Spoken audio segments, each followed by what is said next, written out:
34. 33. 32. 31. 30. 29.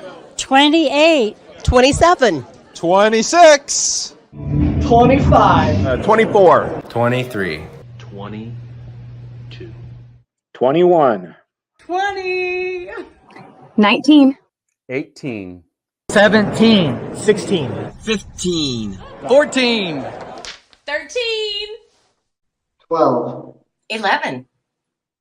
10. 9. 8. 7. 6. 5. 4. 3. 2. 1. Hey, Rocky, you want to see me pull a show out of my hat? Nothing up my sleeve. Presto!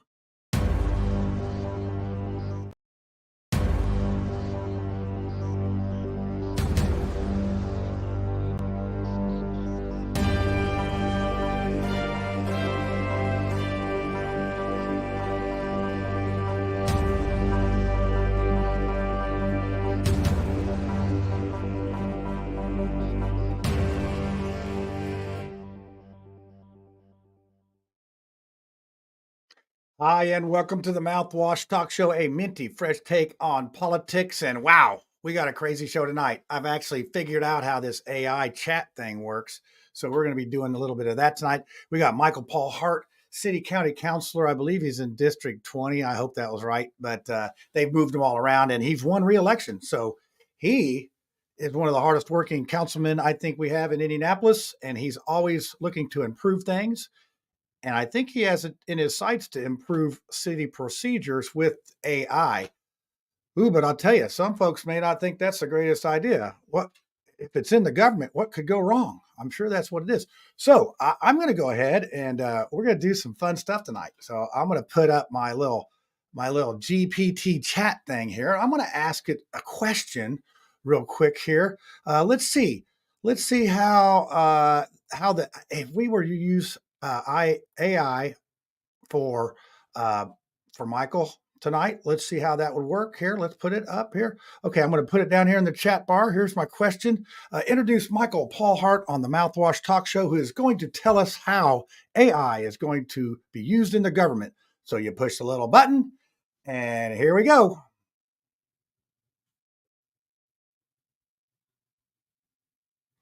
Well, there you go. That's a little that's a little bit more than I usually do, but I think that is like really cool. It just automatically tells us that Michael Hart is the man here. He's just great. He's renowned for these things. And I think that's just awesome there.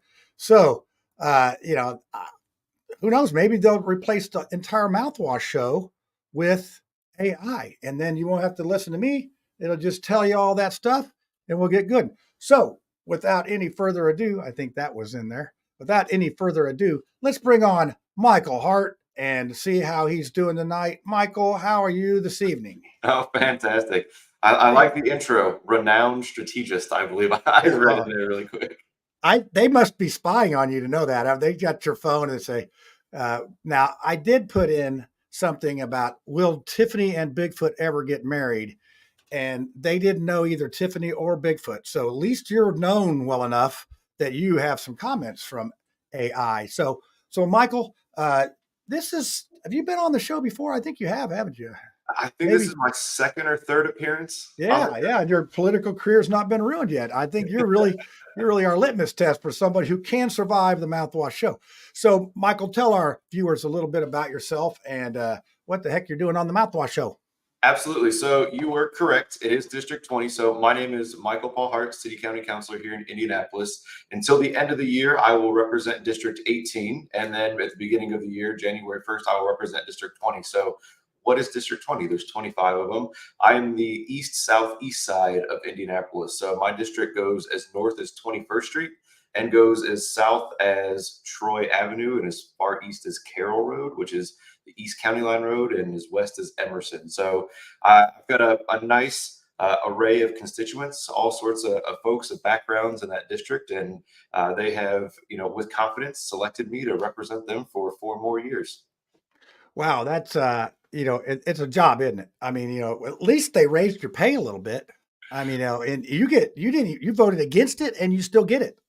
That's how you do it. That's how politics is done, people. That's how you do it. Let's get into this AI thing. I'm going to go ahead and bring on the panel here. Let's see. You're going out in the middle. You're going out in the middle, not me. You are. There you go. Now we're going to let's bring on our guest tonight. Take it over for Tiffany. Tiffany couldn't make it. She's up in Fishers playing politics of her own. They were, what do they do? They took their oath of office tonight, and then she's having a little reception afterwards. So we got the famous Slick Witty in the house. Mr. Slick, how are you tonight? Tremendous. How are you doing tonight? I know you're chomping at the bit to ask some AI questions, so I thought you'd be a very good replacement. Ray Peck, he was ready to get up in the lineup, so it's popular to be on the panel here. So let's go ahead and bring on Brad. Brad's got, I just want to warn you right now, Brad's got a new thing going here. So, here, Brad, how you doing tonight? I'm doing okay, John. I did this over the weekend and I kind of forgot that I did it. But the looks I've been getting from people has been pretty hilarious because it's like, the hell are you doing? Kind of a thing. You look like you're going to either be in a rockabilly band or you're, the guy on X-Men, the Wolverine. No, I told, like we were talking earlier, I think Cornelius Vanderbilt, Vanderbilt, yes. He's got those giant chops. Yes. He's quite sophisticated. Now let's bring on Lucy. Lucy's in her car. Yes. And she's live. Now, where are you stranded? I mean, where are you located? I'm broadcasting from an undisclosed location. Yeah, don't let them know. Yeah, this is I can't AI. let them know.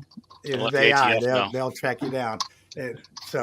But we're glad to have the whole group here tonight. So we're going to go ahead and get started with some questions about AI. And Lucy, I'm going to let you start it out here because I know you're skeptical about anything that the government wants to do. I appreciate that. Michael, welcome. It's great to see you again. Here's what I would like to ask you directly.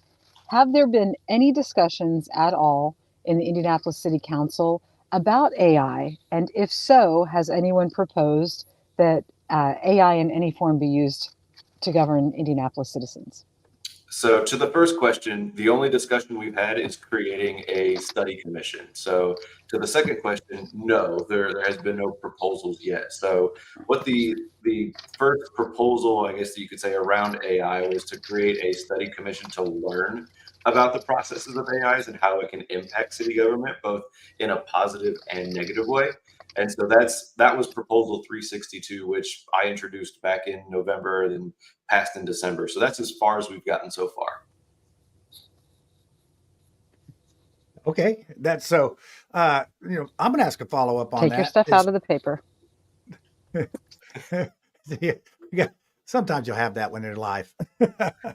So, and where do you think that's going to go? Do you think this is going to be something that's going to be implemented in some of the procedures?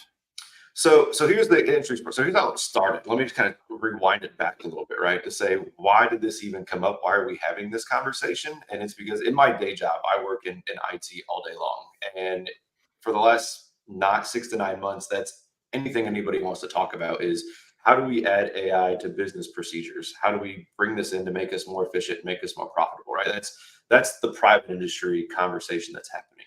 So I took the opportunity to go knock on the door of Colin Hill, who is our Chief Information Officer for the city of Indianapolis. And I said, Colin, what are we doing with AI? What is the plan? Where are we at? And he said, we're not anywhere. We don't have anything implemented. We've thought about it. We've had people coming in from various organizations telling us all these things it can do, but we don't have any processes in place. And actually, as a matter of fact, one of the things that he recently actually had passed, so there's a technology board also with the city of Indianapolis that's separate from the city council. There's lots of boards, but on that board, they actually pass all the contracts for technology purchases. They also put in any policies for the city. And most recently, they actually passed a policy for acceptable.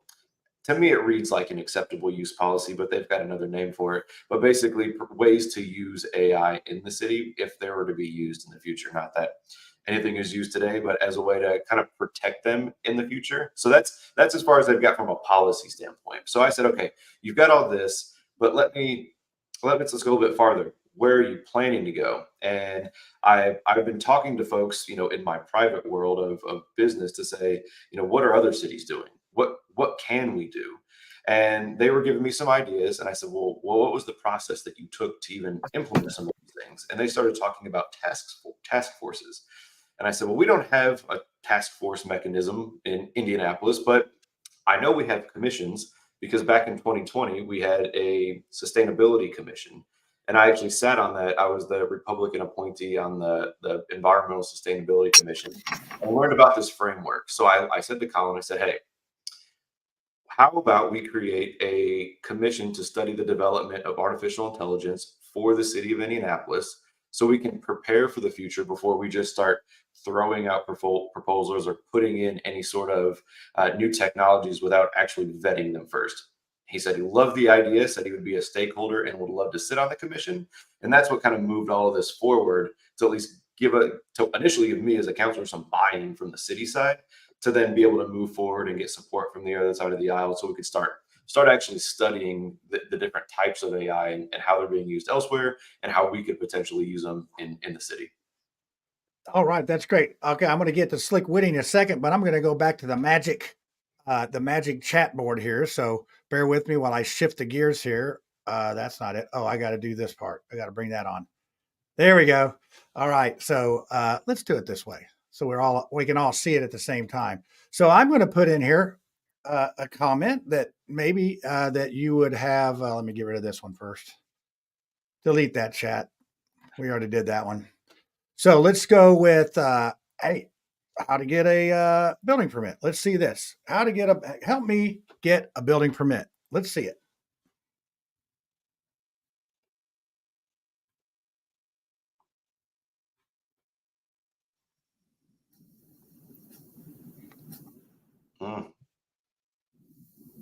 Is that what you're talking about? Something like that? I mean, we're not going to read all that, but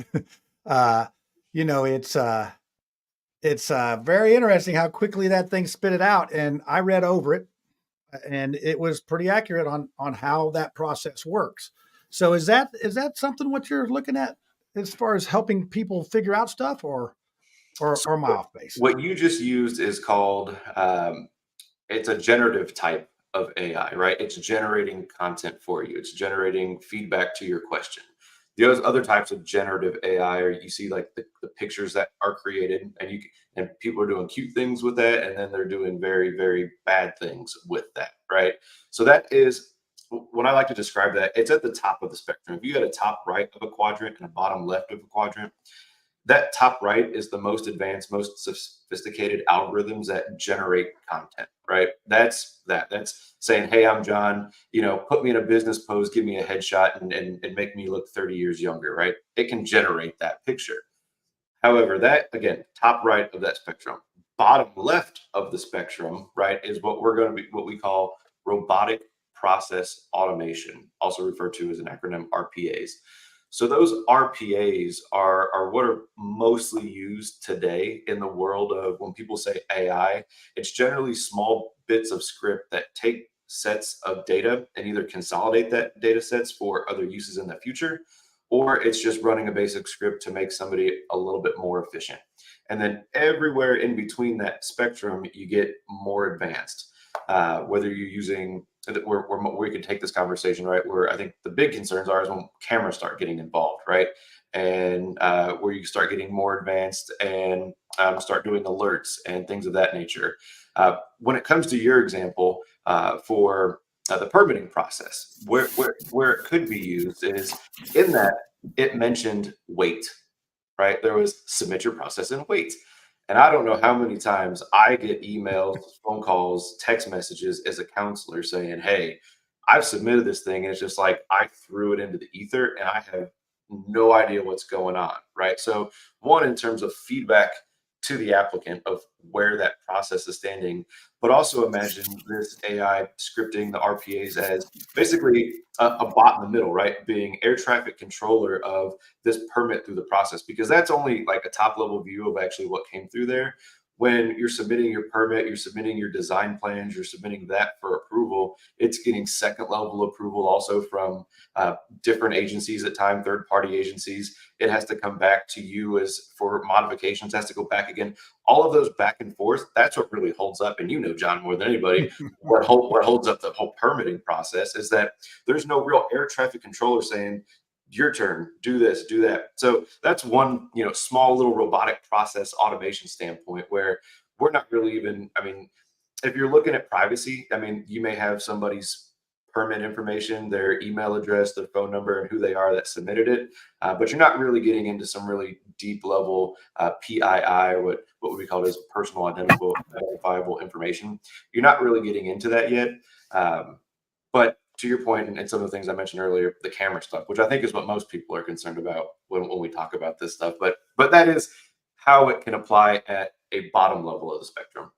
All right. Well, I know that someone that is concerned. It's Mr. Slick Witty. I mean, he was one that was vehement no on the government. So now's your chance. You got the spotlight. What do you got to say?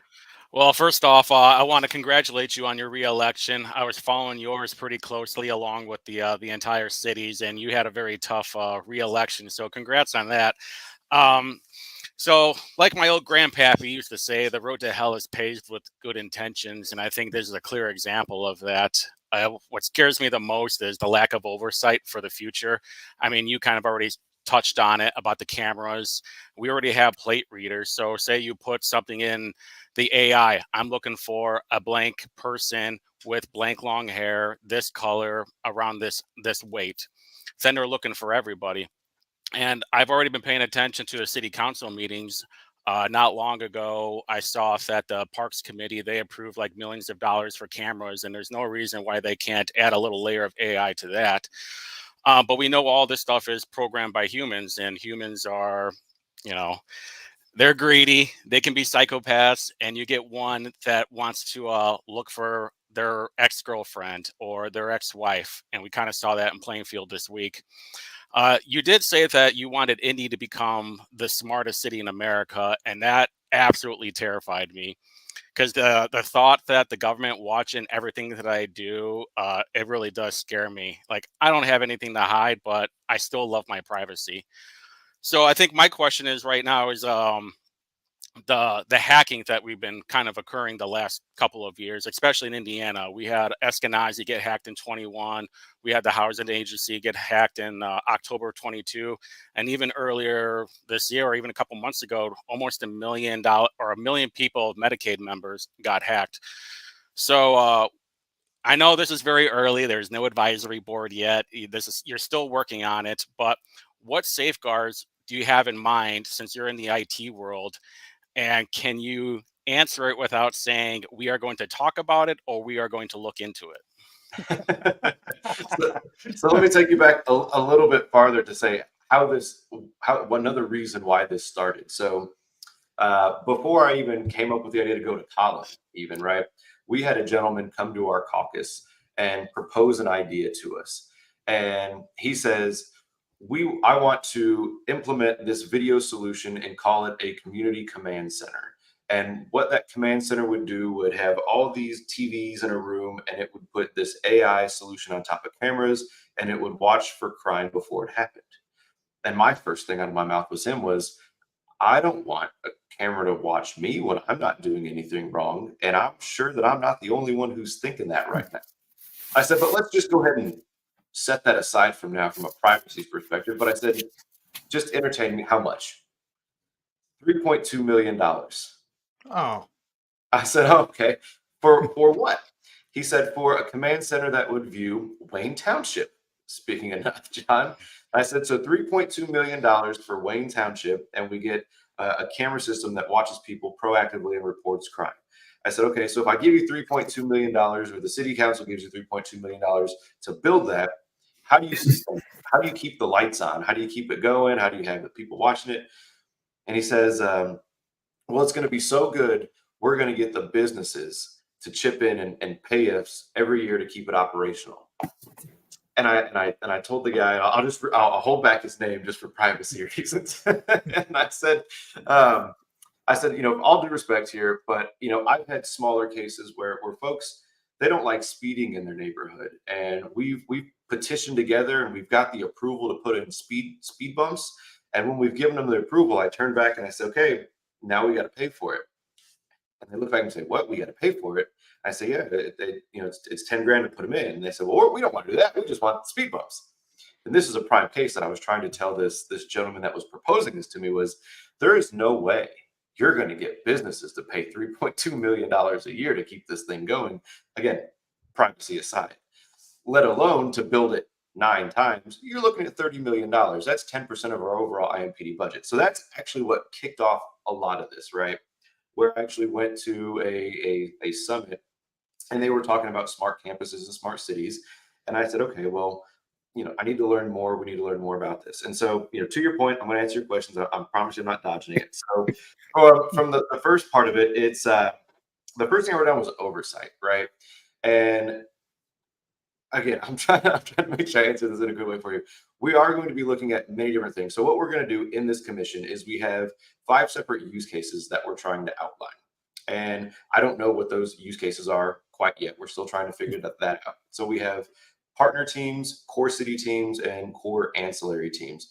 Ancillary teams are your folks like DPW, BNS, and the kind of city services. The city core teams are people from the mayor's office, the city council, our legal, and then you've got the partner teams, which are all your tech people in the world. Right now, we have a company called Lenovo, a company called NVIDIA, Oracle, and Salesforce and Microsoft. So the goal is to take and view a use case to a solution and study each one of those for each month. At the 6th of we wrap it all up and actually present that solution. So during that time, when it comes to oversight, a determination can be that before any type of AI solution is implemented, there must be an oversight committee that oversees all of them. What else did I write down here? So from a smart city perspective, we write that. So are there smart cities today? Absolutely. So Barcelona is probably one of the smartest cities in the world today. And smart cities can be a varying degree of things. They can be using camera technologies. They can be using ways to reduce 911 call time, right? That's one of the biggest things I'm interested in right now is our average wait time for 911 calls is 6.5 minutes. If you call 911, you're waiting that much on a wait. We can reduce that in half, right? That's an example of becoming a smart city. We don't have to track faces with it, but to your point, when it comes to storing data as well, where is that data stored? There's many ways we can store data. We can store data on our private infrastructure. We can store data in the cloud. We can store data on suppliers' data centers. There's firewalls in place for all that. There's things you can do to protect it from a security standpoint. You're always at risk, right? That's just any IT solution. You're always going to be at risk, but you can put in as many best practices beforehand. We can create ordinances to protect city private or individuals' private data. So if, say, we go to create some solution or the city administration goes to create a solution, they have to abide by an ordinance that the city council makes on protecting personal identifiable information. So all of these are all things that we can do in this process, but we don't have any determinations right now because we are in the second week of planning the first meeting that kicks off in January. So what we do have is a framework of what we're looking to study, what we're looking to design, but we don't have a first meeting yet, right? That first meeting will be at the end of January. It's either going to be the 30th or 31st. Public notice will go out on it, in due time. And then we'll do that 5 times and ultimately wrap it up on the 6th. So, it's hard to really, answer the question without, kind of saying this is what we can do because we're still in the planning phases of what we can do. Yeah, and I'm sure that Slick Woody will be watching the meetings when he can, because that's Oh yeah. It's like you got now. Let's tell our viewers a little bit about your venture here. I think I saw a little bit of on YouTube. It's sort of like Mystery Theater 3000, where they sit there and talk about the thing. So tell us about your venture here, and are you going to keep doing it? Oh yeah, I'm going to keep doing this. Was actually a plan I was going to do last year, but I just didn't have the time and I didn't know how exactly I wanted to do it. I think people are really missing out on going to city council meetings. I know I've only been to a handful of them just because it's hard to go find parking. It's hard to find time to do it after work. The city council meetings are a different time compared to the committee meetings. And I think people are missing out, but some of them are so long and they're really boring. And I can only imagine, like, Michael Paul-hart, you were in 2 of them in the last month that were like almost 5 hours together. But so, like, if you throw in a little bit of more, I don't know, a fun, jokey stuff, or you tell us like Larry Vaughn, he was at one of them. You know who I'm talking about too. Like that guy's a character. I think people are missing out on him, and he goes to most of them. So I try to explain people who they are, and like try to help people understand some of the local politics, so they get a little bit more excited. And really, the end goal is to get more people informed of what's going on in Indy. I mean, we saw in this last election just the low voter turnout, and mostly it's because people didn't know what was going on. So if you get people more paying attention to the city stuff, and you get a little bit more face time on the elected officials, and we have a whole batch of crew coming in next year that who knows what's going to happen, because you have all these wildcats, one of them being Jesse Brown, and people really should start paying attention of what's going on locally and what's happening during these committee meetings. Sometimes it's a little bit of fun, but yeah, I'm going to keep doing it. Where we find that on YouTube? What's it called? If you were to look it up on YouTube, it's just at my ad. It's Witty Indy. Witty Indy. Okay, yeah. Yep. If you want to start, you can check out that. He's got one on there now, and just like I said, Mystery Theater 3000. I got a couple of shorts too. Yeah, so you just check it out, and it's for us lazy folk that can't go down and can't find the thing and all that. But before we get to Brad and his questions, we do People Over Politics polling, and this was our poll question for this week. Do you think AI has a place in government? We had 32 voters. Yes, 22. No, 44%. We'll have to see, 13%, and it scares me, 21%. So almost a quarter of our people on that poll are scared of it. The Twitter poll, we only had 9 voters, but 0 said yes. 78% no. We'll have to see 11%, and not sure 11%. So that's sort of what the public is thinking of, at least the Facebook and Twitter fans. They're always a little different on their results. So Brad, what would you like to say, Wolverine? Well, it sounds like to me like we're at a point, like the conversation they should have had at the beginning of Jurassic Park, about whether or not they should just stop doing what they're doing, and like why, like what is the point of the AI? Like what is is it nothing but the profit over the for efficiency and money? And if that's the case, then if it's like for, Slick was just talking about putting people over, trying to get people involved while we're like simultaneously trying to eliminate people from, interacting with each other or whatever. That's the thing too, is like, I don't know what like the total fears of AI is or would be. So like, is it just the, what we're talking about with surveillance? Because like I kind of already feel that we're there on that. Like I always go back to the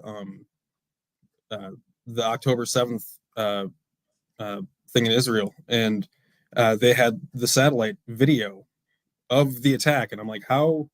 And it was an awful thing to see. And then I was like, how the hell did they get that video? Where is this? And they could just zoom in. Like, I mean, it's nothing. So I don't know at what point, where do we start getting more scared about AI? I don't know where the fear is, I guess. I think you're sort of saying like a Big Brother. This is a George Orwell Big Brother. What's going to happen with all this? You give an inch, takes a mile. Is that sort of what you're looking at? Like, where does it stop? Where does it start? And I guess that's looking at it from a, further back than I wouldn't infect the government. Like Lucy's, I feel like she doesn't want it in the government whatsoever. Yes. All right. So like, what's the biggest fear of having it even, contribute in the government? Well, it's funny you should ask. Hold on, let me help you with that, because we'll go back to the deal here, to to the let's add this back in again. Let's get everybody in the right spots. Okay, yeah, you're good. I'll go ahead and ask the question here. The question is, what is the downside of AI in government? Well, let's just go ahead and do another one here. So we'll just let it going.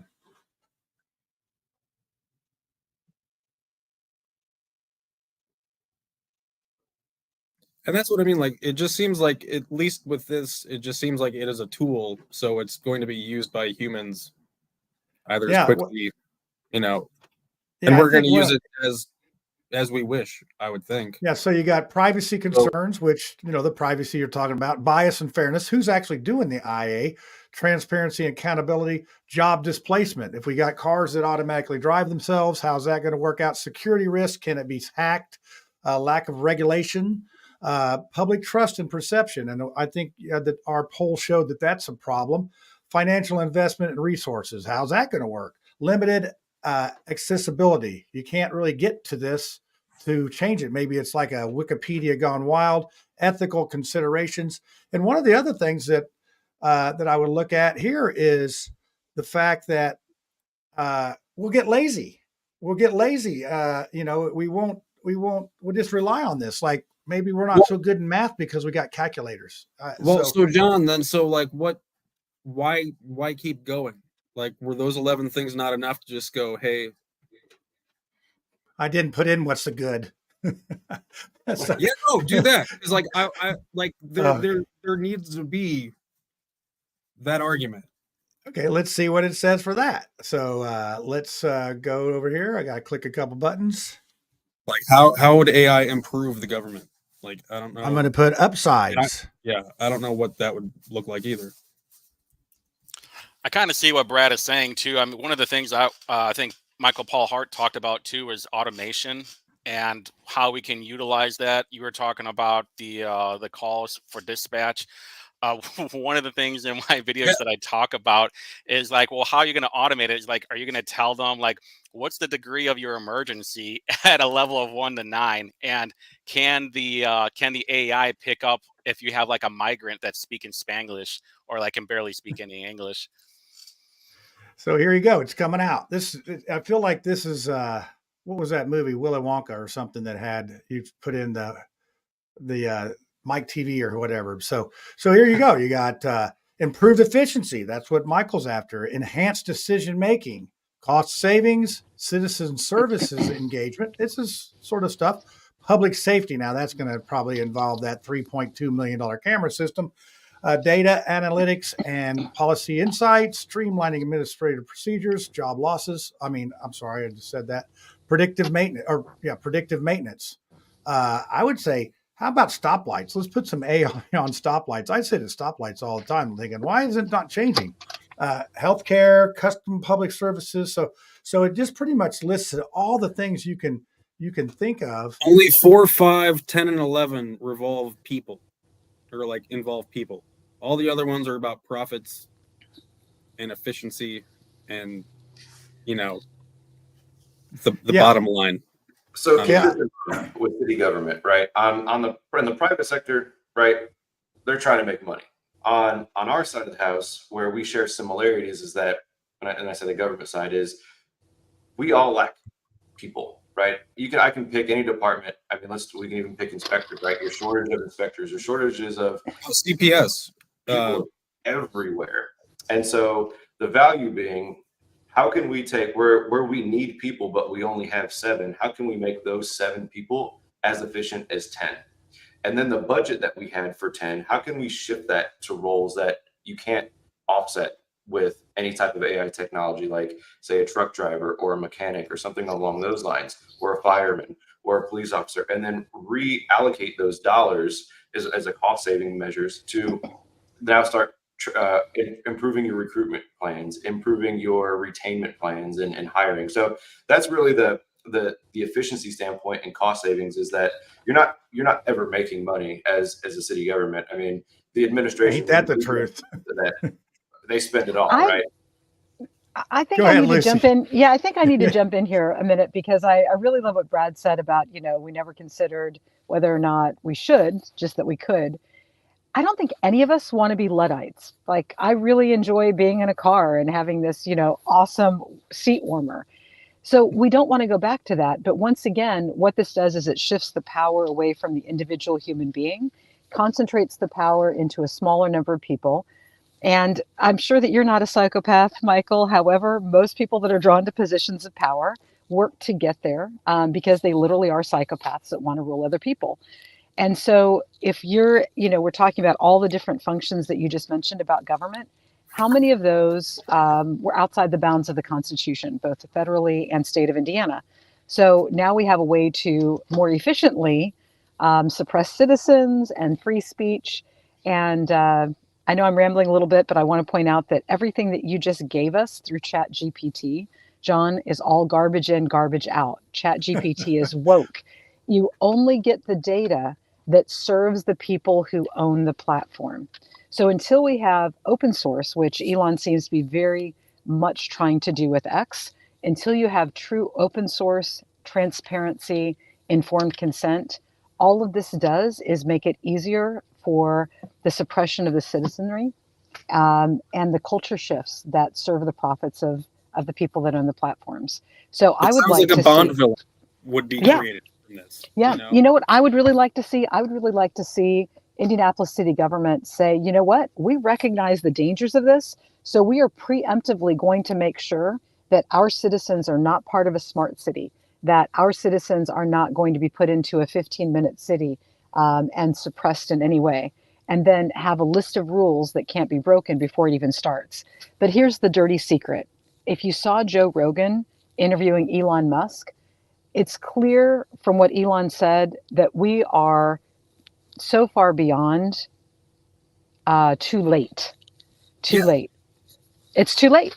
It's already the Terminator. I'm just hoping to live out my life in the woods and make sure that my kids live.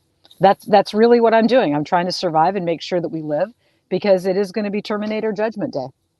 So I got a It's too couple. late. So one, I came at this originally as a position of like, it's coming. There's no, I mean, that, like, to your point, right? This train is going, and we have an opportunity, at least this on the council. And this was my position: is the administration is there in the city of Indianapolis. They can do what they want to do from implementation of technology, as long as the technology board ultimately approves it, right? We're giving them budgets every year for softwares and development, and they have the money to do it. So at least from our perspective, where I was trying to start this conversation is, if we're going to do it because it's coming, we have to do it in a smart way. And so smart city is used in multiple ways now. Like, smart, that we're using technology in an educated fashion to respect the Constitution and people's privacy rights. But two, we're using it in a way to where we have the realities of the shortages of people and a limited budget, to say the least. But how can we make those things to the best of our advantage? Now, when it comes to surveillance, one of the things I always like to point out, because it's tough, but we all carry these in our pocket, and those things track Voluntary so versus involuntary. Plus, you wouldn't need the budget and you wouldn't need the people if you're stepping outside the bounds of the Constitution. I was explaining to my daughter tonight, who's sitting next to me. She's very much a young, modern 10-year-old who is pro-female, talked a lot about, inequality today. And what we discussed was the culture shift that happened in the 40s when the US government wanted more tax dollars. And they saw that 50% of adults were sitting home and not producing revenue that could then be stolen. And so it also was convenient to take women out of the home, not only to tax them, but to also take the parental influence and control and then center that into the government. So everything that you allow to happen that goes beyond the limits of the Constitution will just further this culture shift. And it's terrible.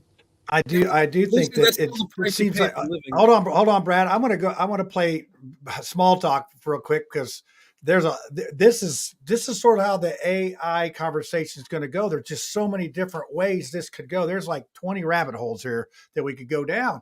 Well, speaking of rabbit holes, let's see what Mark Small's rabbit hole is this week on the small talk. And I think you'll find that he's covering a lot of stuff you've already asked. Hi, Mark Small. This is Small Talk. when you think about what videos show, it's like Neanderthals looking across a stream and seeing these smooth, odd creatures, not nearly as much hair as them walking around. They thought, who are they? Actually, they were looking at the next step in evolution. Now, fast forward to where we are today. We're looking at the next step in evolution. It's artificial intelligence, and there's nothing artificial about it. So if you look at how fast things have developed, 4,000 years ago, we domesticated horses. 200 years ago, we actually were using steam to go kind of faster than like maybe 25 or 30 miles per hour. And now we go to outer space. There are different laws and rules to describe how fast knowledge increases and the speed of our computers increases. But if you look at Deep Blue, the IBM computer beat the world champion in chess in 1996. 2012, the master in Go, it's an Oriental game, lost to Deep Blue. And if you think about the sizes of computers, now everything's shrunk and everything's going real fast. And then you look at robots and you look at people on TV that turn out to be not people. They're just images. Now, look, we have to look at what's happening right now and realize people are losing jobs because machines are replacing people. And it's not turning out real well for people who say, well, they're just an adding machine. Yeah, an adding machine that is fantastically fast. And remember that it's not just that. Look at a new thing that has happened. It's not all that new, but it's Bose-Einstein. It's a theory that has turned into reality, that one molecule can exist in 4 or 5 places simultaneously. Think about the implications of that on creating a computer, and it ain't artificial. Peace, love, happiness. Mark Small talk. Yeah, and I would say that our computer systems is binary, just uses zeros and ones. Just think that our creator has infinity. So I just want to, a little religion there on something about. Just think if you just put one more number, you put 1, 2s, and zeros in there. It's just amazing what you think could happen. So, I mean, is this thing going to go out of control? I mean, it's sort of. It already is. It's too late. It's already too late. So, okay. It's already too late. We already have DARPA. Everybody knows DARPA, right? The defense industry working with Google. They already have dogs. They already have robots that can go around and be armed to kill you. Can we defend ourselves against them? No. Why Come not? on, get out of here.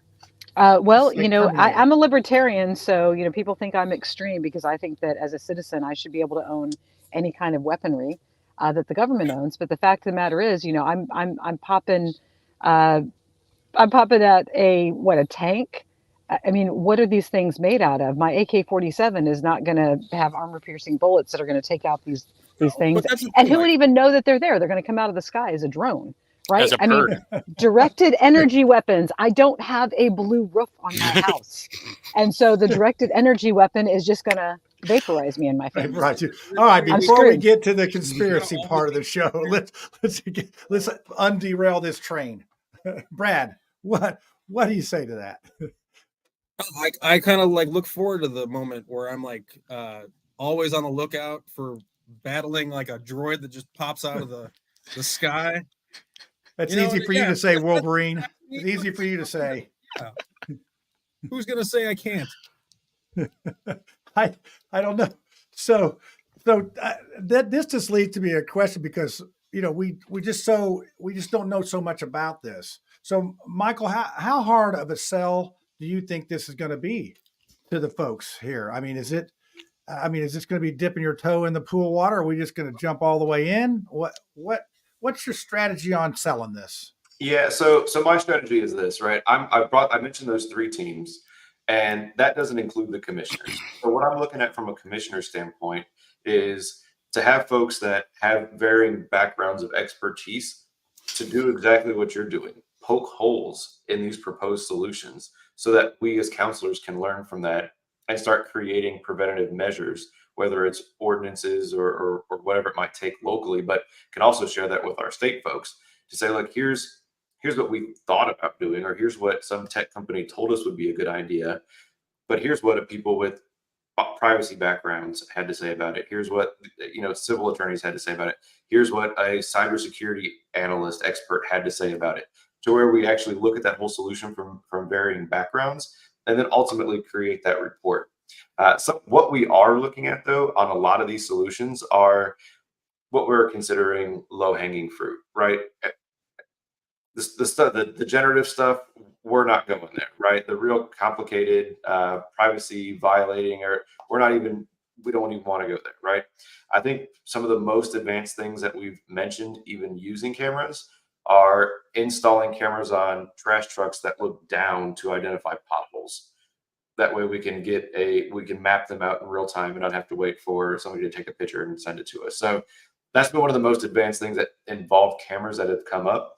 I will say I had a conversation with an advertising company about kind of this, and we weren't talking about using AI for advertising. We were just having coffee and we were kind of talking about this commission and everything. And, we were talking about stoplights actually, John, because that actually comes up a lot when I talk to people. Smart stoplights. They got them in the Philippines. They're like, I just want to go from one side of 10th Street to the other in 20 minutes, right? I hear that stuff. And it is possible. We can use the technology to improve the traffic flow. But when I was telling this guy from the advertising company about that, he said, Mike, I buy data from the cellular providers that tell me a lot more about you and everybody else that you're ever going to get from a camera on a traffic light, based on what you're looking at, in your search history, where you're at geographically. It heat maps all of that, so there's more data and privacy concerns coming from the cell phones and the applications that we use and that's coming from the experts that buy these things. So my concern would be of what we're focused on, low-hanging fruit, those RPAs, bottom of the barrel. But throughout this process, it is a learning opportunity for everybody, right? Both anybody in the city who wants to be a part of it, it is open to the public. Anybody and the commission members itself, the report will be public. But this is a big opportunity to learn and get ahead of, instead of just jumping into the ocean head first and just starting out without being any level of preparation. Yeah, but that's how government works. We just throw it out on everybody and then see, like Nancy Pelosi says, we'll have to pass it to see what's in it. So slick witty. Are you formulating some more questions? I keep thinking of like the oversight and the safety of it. Like, for example, this advisory board is going to go off. You're going to study it until next year. But what about after that? What about, like, I have to imagine that not all of you guys are going to be like Monroe Gray and be in office for 20 plus years. So like having safeguards for the next advisory board of recognizing that they can only go so far. We're like, here's the line that we can't cross, and you're going to have to do some major legislation to even cross that line, or proposals, or have a whole room full of psychopaths that are able to bypass some of those laws. I mean, that's the kind of thing that I keep thinking about. Or like, I mean, I'm thankful that this is all going to be public knowledge. It's all going to be recorded, and we can go back and watch it and ask questions. And you seem to be very available, where we could email or call you with questions that we have. Absolutely. I mean, this has come up a couple times, having the advisory board, because we have a contracts board, right? So we can't just go forward with projects. We have to get those approved first. So there absolutely can be an additional oversight committee. That is 100% on the table. And there's going to be a lot of ideas over the next 6 months. So this just runs from January and 6 months forward. So it's going to be rapid fire over the next 6 months. But after that, you're right. It is what? Do we leave it up to the people on the IT board, or what do we do from there, right? You raise some really good points. I completely agree. And that's why I'm trying to get ahead of this and be proactive, like most of the things I do, instead of waiting for the city to do something and say, well, I didn't want that. But when that happens, it's too late. Yep. So, Michael, how do your other colleagues feel about this stuff? I mean, you're up to 6 whole Republicans on the council now, so I know you guys are like loud and proud. But how does the other side see this? Are you getting any, kickback from any specific people, or are they just sort of wait and see? What's the attitude of your colleagues? I think it's positive. I mean, they at least approved it, right? So I mean, coming from 6 out of 20 or 5 out of 25 at that time, and they said they were on board. I think the most vocal about it was Councilor Dan Boots. who is interested from a very privacy. He's into the same kind of boat as me to say, hey, look, we got to get ahead of this before it gets ahead of us as best as we can. I mean, to Lucy's point, it's already ahead of us, right? There's no doubt about that. But let's not let it get any farther before we start as a city implementing these things. Talking to President Osley and Leader Lewis, they were supportive in the committee on it. The one thing I joked with them on was, I asked to be the chairman of this committee, and I got some giggles out of them. So I'm sure hopeful that I become that, because I'd be interested to see somebody else trying to put this thing together, and any less time than between now and January 31st. There's a ton of work that goes into this. I have at least 5 meetings a week on this that are either 30 or an hour long, either with various partner teams or core city teams, or bringing these folks together. We're chasing down legal to talk about questions. So, I'm spending a considerable amount of time to try and make sure that, I'm doing my duty as an elected official and doing what I was elected to do. So I'm sure as heck, trying to make sure that I'm doing all the right things to get us in the right position, but I'm sure I'm going to miss something, right? I'm not perfect. I recognize that. There's going to be something I said, I wish I would have known that beforehand, but that's always going to be the case. So, having these conversations are good. I mean, even with, folks like you and folks on both sides, honestly, you guys have probably heard me say it before. I'm as pragmatic as they come. I think local government, it should be about operations, should be about making sure the water's drained and trash is getting taken out and the police are paid, right? So I don't think many things I do are very political, because we're operational. So that's how I've tried to maintain it. It's been going pretty well so far. I'm actually quite pleased with the mayor's office and how receptive they've been to me. And just for example, like when I say I need a meeting with the assistant chief of police, I'm there in a day, right? When I say I need a meeting with the Office of Corporate Counsel, the head attorney for the city of Annapolis, I have it in a couple hours. I mean, so it's actually been very refreshing coming from the mayor's office, and that they've been very, very open and helpful in providing access to the right people at the right time and giving me the information that I've needed to this point. Yeah, as I said at the start of the show, you're one of the hardest working counselors, very accessible, and I'm a big fan of accessibility. If you can't get a hold of your guy, it ain't no good for you. So, well, we're gonna wind this thing up here. And anybody have any more burning questions here or comments that they want to give here? I'll give you. We'll start from Brad and go down the line. I guess if AI is like here to stay, what is like the best prospect for it to be used in government? Like, in your opinion, I guess. I lean towards public safety right now, because I think that's our biggest crisis in the city. I don't think it stops people from murdering people, right? Because that's a human judgment. You can't do that. But I think there's some real opportunities out there to improve response times. These things do involve cameras, though, right? I mean, you can identify smoke and automatically send out a fire truck to put out a fire instead of waiting for somebody to call. You can identify if somebody's been hit by a car, nobody's there to call. You can send out EMS and paramedics. That could save a lot of lives. Slick Witty, that could save a lot of lives. Yeah, and most everybody's got a Ring doorbell. Let's just connect that to AI, and man, we're good. Put some machine guns on there, right? And just with Lucy. Like Lucy. Lucy, you don't have any Ring doorbells out there. All right. So what say you, Slick? You just got called out by Brad, the lone Democrat. He said you're crazy. I think that's what I heard in there anyway. Well, no, I'll take it. That's a compliment. I just want to. I remember listening to the council meetings, and they were talking about human capital. It's a hard time right now trying to find people that are going to fill these jobs in government. What do you think the kickback will be from some of these humans when they find out that their job is going to get replaced by AI? I don't think it's in a different place. So there's a theory out there. I'd recommend you Google it, and it's called human in the loop, meaning that the human doesn't get removed from the process. We just add the artificial intelligence algorithm to the process. So you can't get rid of the human. You're just making the human more efficient. Again, we always have so much budget for so many people, but we just never fill that amount of people.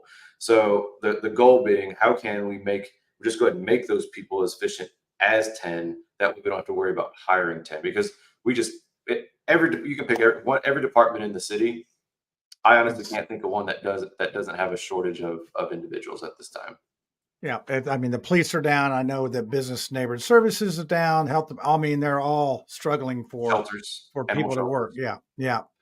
So, all right. Well, hey, Lucy, you're going to wind it up for us, and we're going to the conspiracy theory, and I'm definitely using the GPT chat for that. Yes. Oh yeah, I'm sure the Chat GPT is going to have a great conspiracy theory for us. Oh yeah. Wait till you hear the I ending. would just make an appeal to you, Michael, to do whatever you can, as I feel like you've got a really good heart. You want to protect the citizenry. It's kind of hard to, once the cat's out of the bag, right? You can't get him back in. The chicken's already flown the coop. It's too late. So now we have to do damage control and figure out how we can protect individual humans. So I would just like to know, is that something that's on your radar and your personal heart, is to figure out how to protect your fellow citizens? Absolutely. And that comes back to the story I told you the first time about the guy trying to bring in the camera system to identify people. And my first knee-jerk reaction was, I didn't do anything wrong. Why are you looking at me? And I don't think, we have our right to privacy, right? Number one. And that is something that should not be violated by any level of government for anything. So that is first and foremost in my mind when looking at any one of these types of solutions. So it is forefront of every decision that I'm making when moving forward with AI. All right. Well, I think it's helped me some on this, and I do appreciate the fact that there's just all different kinds of levels of AI, and having cameras and images involved is a lot different than type that we've been messing around with tonight. But anybody wants to go out, you can just download that GPT chat, and you can have fun with it. You can ask it all sorts of questions. It's not quite as good as the Magic 8-Ball, though. I did ask the GPT if it was accurate, and it said no, it's just basically a novelty and don't rely on it. But on this show, it's 95% right. So I just have to say that. So, Michael, we appreciate you coming on. Are you going to stick around for the conspiracy theory? You don't have to have one. You can just stick around and laugh at us, or you're interested. Okay, yeah, that you got 4 more years for this to go away. All right, so it won't ruin your career quite yet. You can still have a political career. So, all right, everybody, get ready put your hats on. Michael, you're not on the hot seat anymore. That's good. So here you go. Hey, y'all, it's time for the conspiracy theory, so you better get your tinfoil hat out, and let's see what's going on this week. You're not supposed to be on the hot seat. What's up? I pushed the wrong button. That's terrible. Let's see about this. Oh, that's bigger. Oh, look at Slick Witty. So Tiffany told me today around 3:00 that she couldn't make it, and I texted Slick, and he's got a tinfoil hat. He's too dedicated to the show, almost as dedicated as Lucy and Brad. But you've been on a couple times. That's it. But so let's do this. Let's go to the chat here to start this thing off, and I will put the next question in there, and that's going to be list conspiracy theories that have come true. Let's see what it has to say, folks.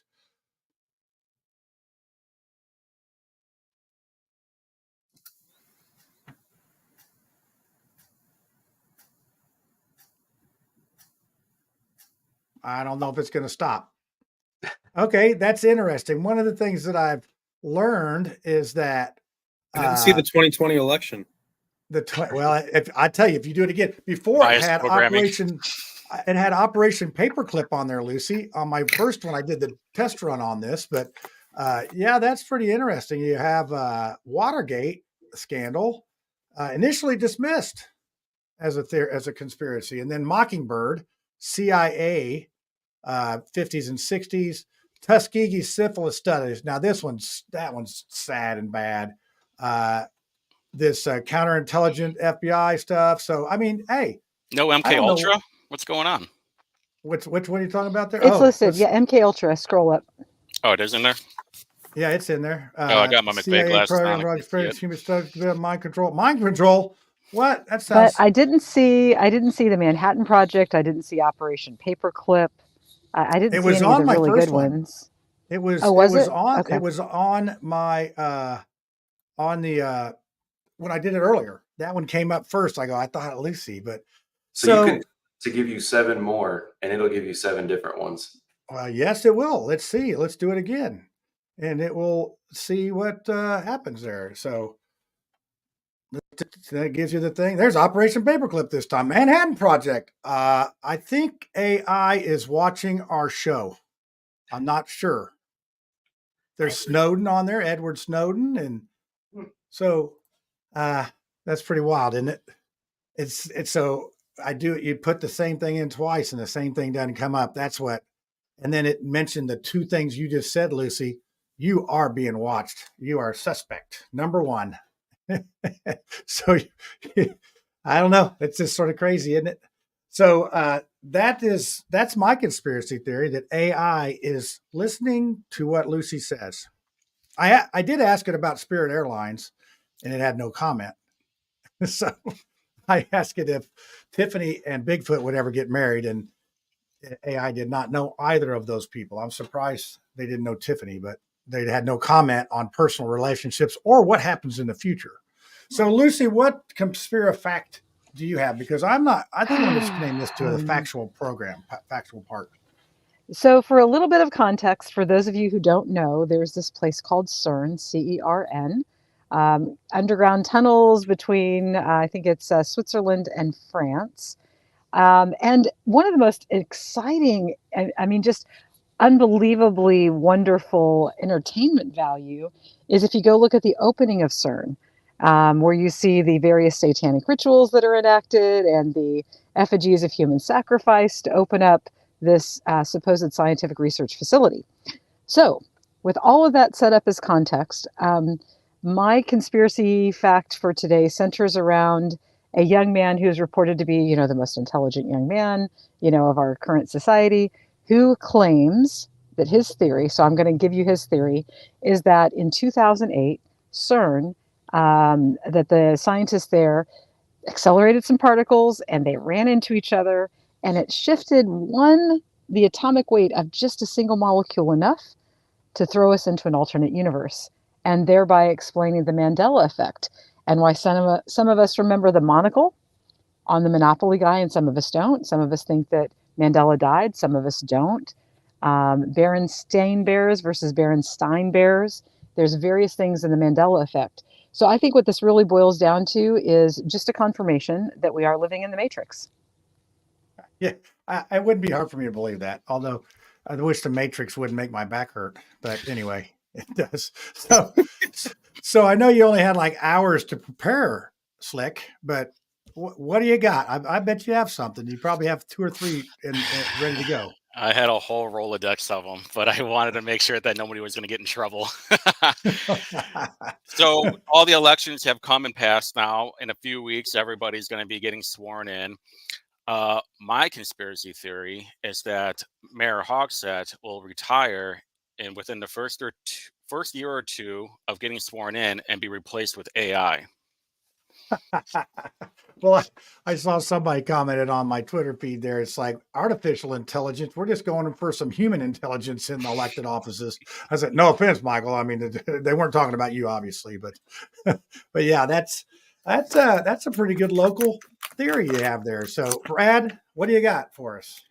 Well, my theory revolves Kid Rock and Bud Light again, because if you saw in the news, Kid Rock had he ended his boycott of Bud Light, because in the past he had boycotted it because he actually shot it. I remember him shooting it with a machine gun. He was mad because Bud Light presented one can to one specific can that it made, not a whole, different slogan or different ad campaign, just one can.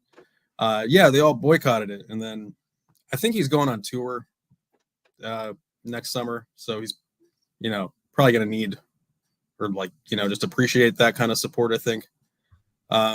Also, this kind of ties in with this was my first conspiracy theory, I think, because it was right around this time.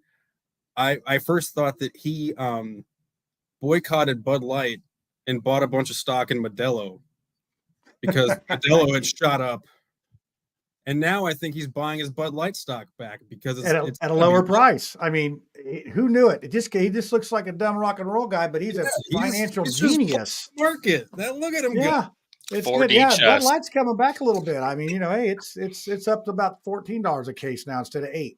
It's really moving up on the ladder there. I wonder what Peyton Manning would think, because he bought a bunch of that stock, and that's the only beer he drinks. And then Dana White with the UFC, he's signed him up again. So, I think the message was sent. It's okay. Everybody get your Bud Light and drink it. It's all good. It's beer's beer. Don't get down in the dumps. Don't be crying in your beer, all that stuff. So, Michael, you got a chance here to do a conspiracy if you'd like.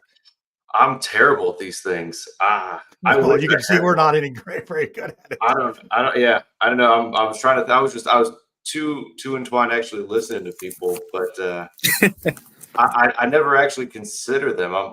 I'm so pragmatic as a human being. I get focused on 10 and 2, and I just focus on getting tasks done. That I guess I don't let my mind wander enough to figure out what it could be. Thank God for people like you, because otherwise, yeah, too many rabbit holes. Yeah. Okay, so Michael, I'll help you out. We'll go one more time to the conspiracy theory here. Let's see what you got. I didn't even spell conspiracy. It's smarter than the 8 ball. Give us. You want that one? No, give us a conspiracy theory. Okay, sure. One example. Oh, the moon landing is a hoax. There you go. You want to see the magic 8 ball?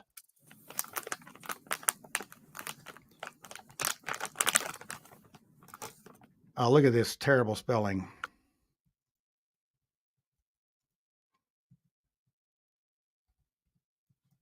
Okay, is the magic 8 ball accurate? Let's see what it says.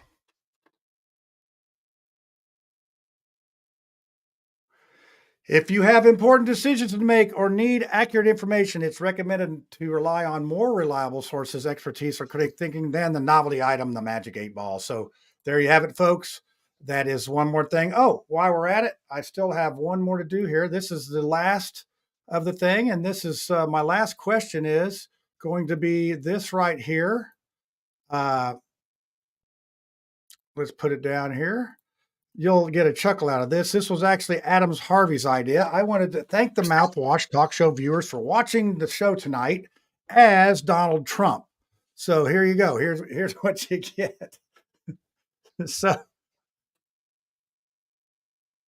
I'll tell you, ladies and gentlemen, I want to thank you very, very much.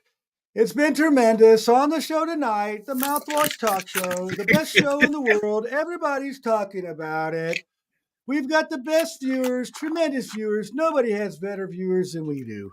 So there you go. That's our ending for the show tonight. And we've had a ball with this. And Michael, you've been a tremendous sport coming on to this fabulous show that will probably ruin your political career. So we appreciate it. We appreciate it. So we'll see you next week.